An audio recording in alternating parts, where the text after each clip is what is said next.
Hello everyone, welcome back to SkillWeb. In this video, we will learn how to bridge rows in Microsoft Excel. So, first open your Excel worksheet containing the rows you want to bridge. Now click on the row number below the row you want to bridge. So this is the row that will remain visible when you scroll. Now go for View tab.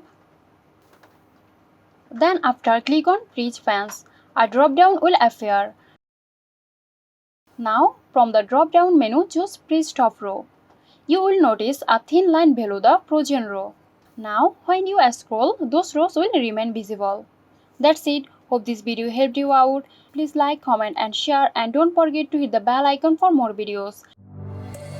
This video is sponsored by Girosoft. Girosoft offers graphic design, UI UX design, digital marketing and web development. Elevate your brand with Girosoft today. For more details, check the description box.